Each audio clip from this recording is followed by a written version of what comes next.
Bonjour, aujourd'hui dans l'anatomie de l'appareil urinaire, on va voir l'anatomie des uretères. Voici le plan du cours qu'on va suivre. Après une introduction, on va voir l'anatomie descriptive. Dans l'anatomie descriptive, on parlera de la situation des uretères, l'origine, le trajet et la terminaison, la configuration externe et la configuration interne. Puis on va voir les rapports des uretères, la vascularisation, l'innervation et on terminera par une conclusion.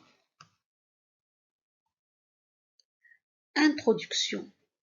Les uretères sont deux conduits musculo-membraneux contractiles. Les uretères constitués avec les calices, le bassinet, la vessie et l'urètre, les voies excrétrices. Donc leur rôle, c'est d'excréter l'urine depuis les reins jusqu'à la vessie. L'uretère est un conduit tendu sur une longueur de 25 à 30 cm de long, sur un diamètre de 3 à 5 mm. Il s'étend depuis la deuxième vertèbre lombaire jusqu'à la face postérieure de la vessie au niveau du bassin.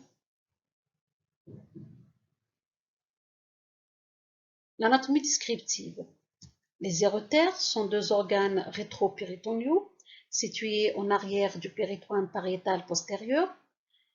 Ils vont occuper exclusivement deux régions, la région lombo-iliaque et la région pelvienne. Dans la région lombaire, les uretères sont situés de chaque côté de la colonne vertébrale lombaire contre les apophyses transverses. Dans la région iliaque, les uretères vont reposer sur les ailerons du sacrum. Et dans la région pelvienne, les uretères présentent deux segments. Un segment pariétal contre la paroi latérale du pelvis et un segment viscéral qui va être en rapport avec les organes du petit bassin. Et le dernier segment, c'est le segment intramural à l'intérieur de la vessie. C'est le segment vésical. L'origine. Les uretères, ils font suite au bassinet au niveau de la jonction pyélo-urétérale, à la hauteur de la deuxième vertèbre lombaire, L2, à environ 4 cm de la ligne médiane. Le trajet, les uretères décrivent un trajet en J comportant deux segments, un segment vertical et un segment arciforme. On a dit qu'ils vont traverser successivement la région lombaire, la région iliaque et la région pelvienne, avant de se terminer au niveau de la vessie. Durant leur trajet, les uretères présentent trois zones de rétrécissement physiologique. La première zone, c'est à leur origine, au niveau de la jonction pyélo-urétérale.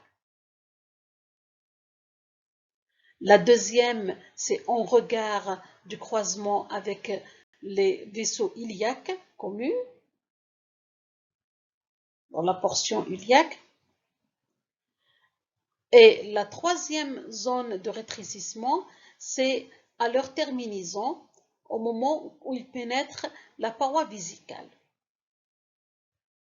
Ces zones de rétrécissement représentent des zones de prédilection de siège de pathologie, surtout obstructive, exemple lithiase urétérale.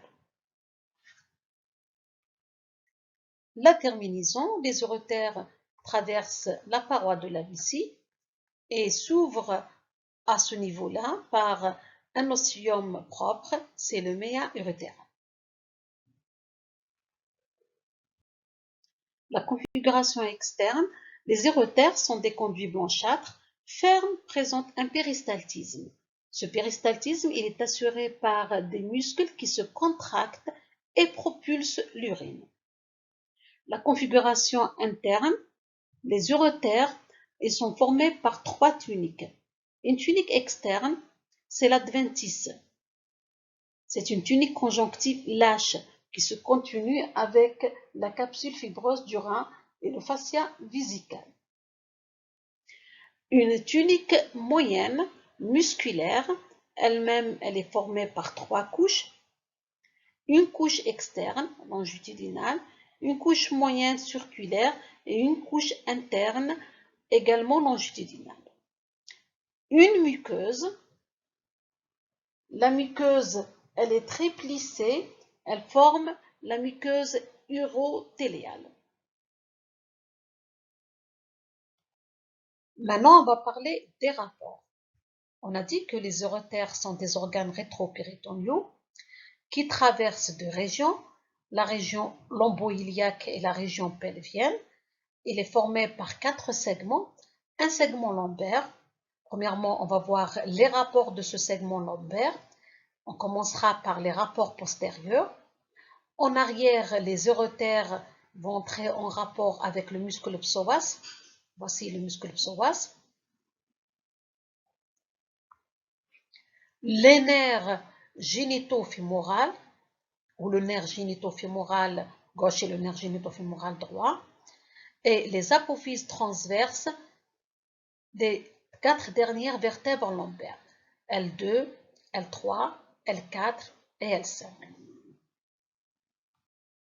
Les rapports internes ou médiaux, ils sont différents à droite et à gauche. L'uretère droit, il entre principalement en rapport avec la veine cave inférieure et la chaîne sympathique lombaire droite, alors que l'uretère gauche, il est un petit peu à distance de l'aorte. Donc, il entrera en rapport avec l'aorte abdominale et la chaîne sympathique lombaire gauche. Les rapports latéraux du segment lombaire, il entre en rapport de haut en bas avec le bord médial sous-hilaire du rein. Le côlon ascendant à droite, puis le séquoappendice jusqu'à l'angle colique droit, et le côlon descendant à gauche. Les rapports antérieurs ou ventraux, les uretères, ils entrent en rapport principalement avec les vaisseaux gonadiques, spermatico-ovariens, qui croisent en avant donc les uretères. La paroi abdominale antérieure avec le péritoine pariétal antérieur est principalement le contenu de l'étage sous-mésocolique. On a une partie du duodénopancréas. À droite, l'uretère il entrera avec la deuxième portion du duodénum, le méso du côlon ascendant et les anses iliales du côté droit. Du côté gauche, c'est principalement donc le côlon descendant, le côlon sigmoïde et leur méso, et les anses jugginales.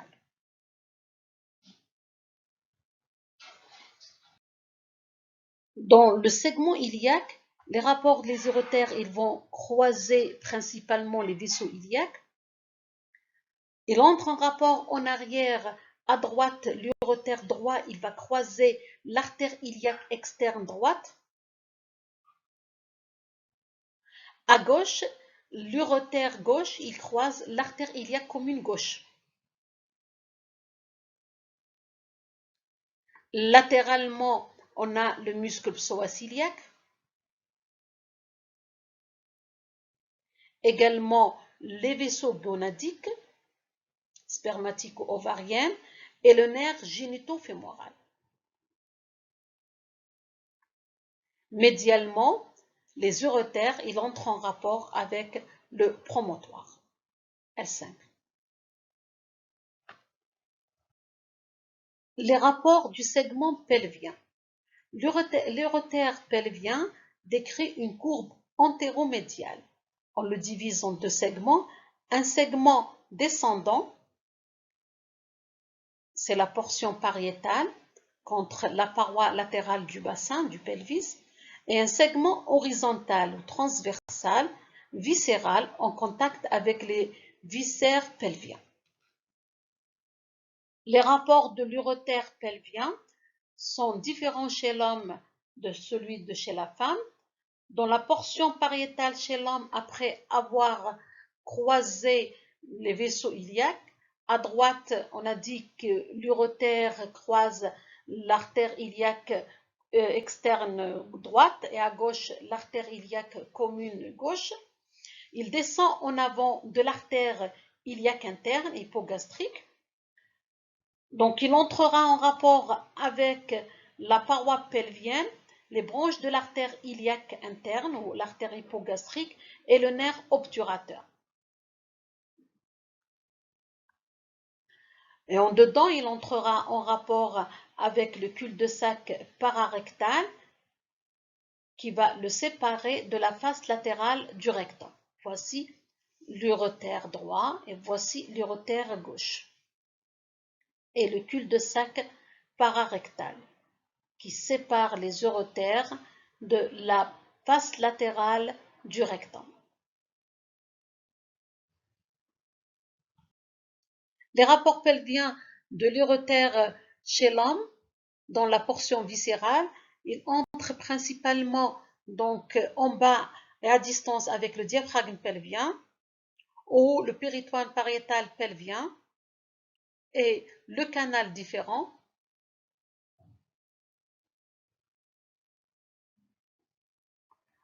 En avant, on a la vessie.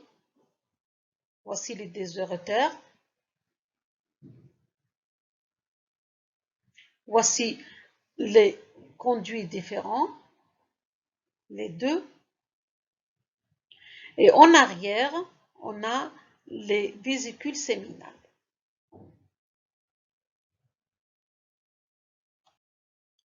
Les rapports de l'urotère pelvien chez la femme, dans la portion pariétale, les urotères cheminent contre la paroi latérale du pelvis et le ligament large, appliqué contre la bifurcation des pédicules iliaques primitives.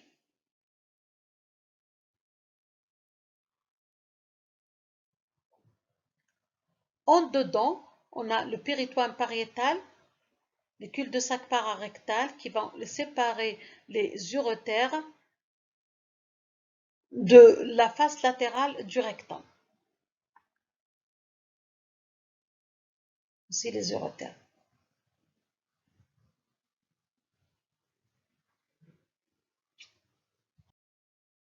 La portion viscérale de l'urotère pelvien chez la femme, elle entre en rapport principalement avec deux artères. L'artère utérine qui passe en avant de l'urètre, qui peut être lésée ou risque de lésion de cette artère en cas d'hystérectomie, et l'artère vaginale qui passe en arrière de l'urètre au même niveau que l'artère utérine. Ça, c'est les rapports principaux.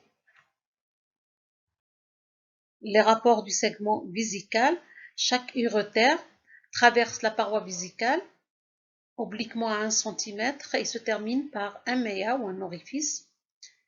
Les deux urètères pénètrent dans la vessie distante de 4 cm. Ils vont délimiter avec l'ostium interne de l'urètre un trigone qu'on appelle le trigone vésical.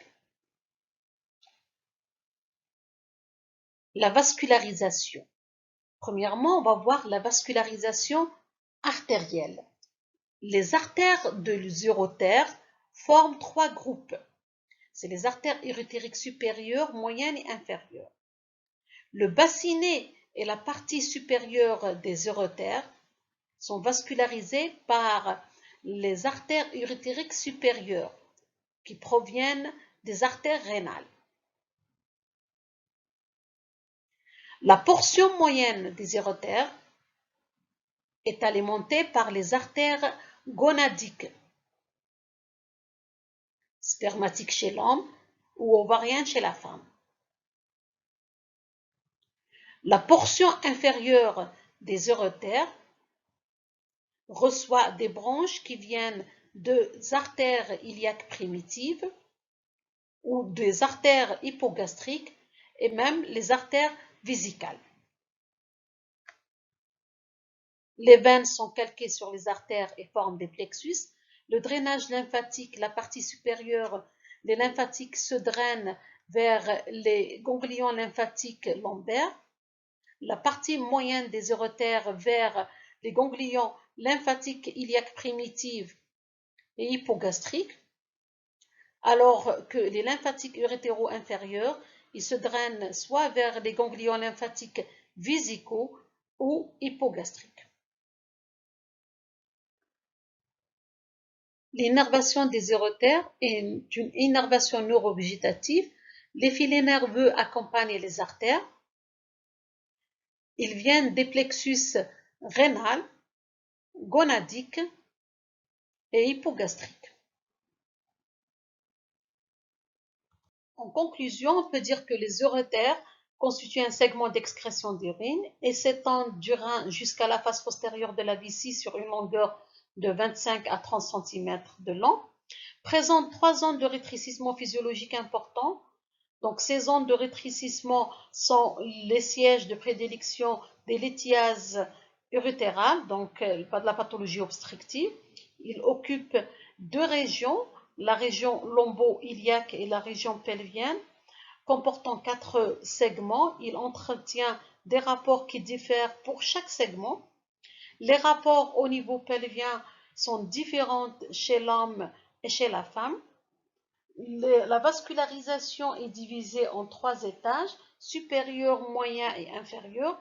Le croisement avec l'artère utérine chez la femme est un rapport très important, risque de léser les urétères en cas d'hystérectomie.